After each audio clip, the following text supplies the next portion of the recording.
Hello everyone, welcome back to my channel. Today we will solve IMO class 5th logical reasoning question 1 to question number 6. So let's get started.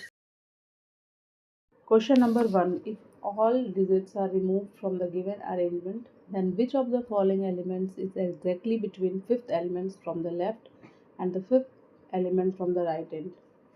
तो चलिए करके देखते हैं इस question को। तो इसमें आपको क्या करना है, सारे जो डिजिट्स हैं उसको आपको कट करना है, उसके बाद न्यू अरेंजमेंट करना है।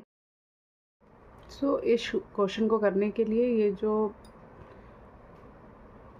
भी कोड दिया है इसमें से आपको डिजिट्स को कट करना है। तो you can cut all the digits 4 7 2 then 6 and 3, then write new arrangement without digits, then new arrangement become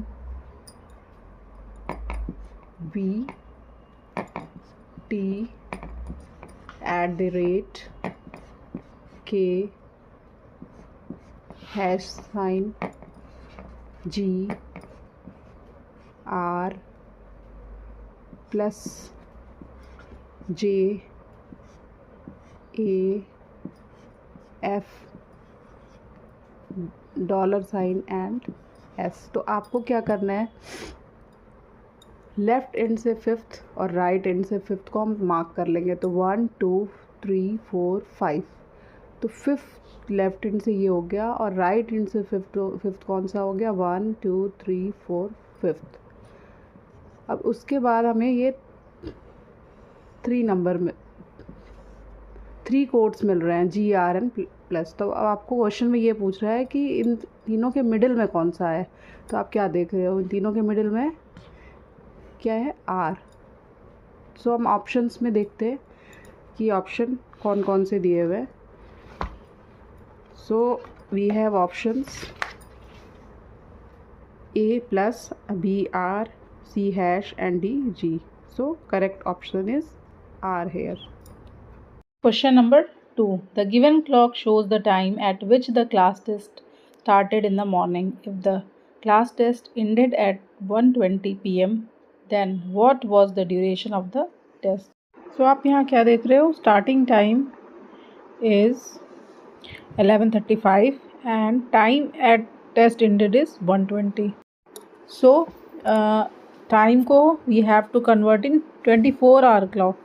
जब 11:35 AM को कन्वर्ट करेंगे तो सेम 11:35 आएगा, और जब 1:20 PM को 24-hour क्लॉक में करेंगे तो क्या आएगा, 120 + 12 यानी 13:20 आएगा टाइम। तो 13:20 - 11:35 करेंगे तो time duration is 1 hour 45 minutes.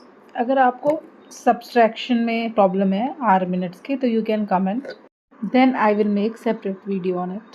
So correct option is C, 1 hour 45 minutes. Question number 3. Select the odd one out.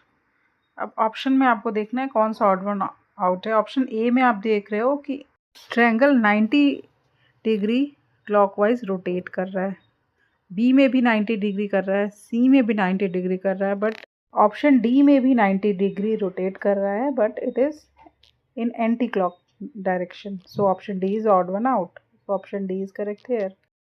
Question number 4. In a certain code language, if smart is written as AMSRT, then how will value be written in the same code language?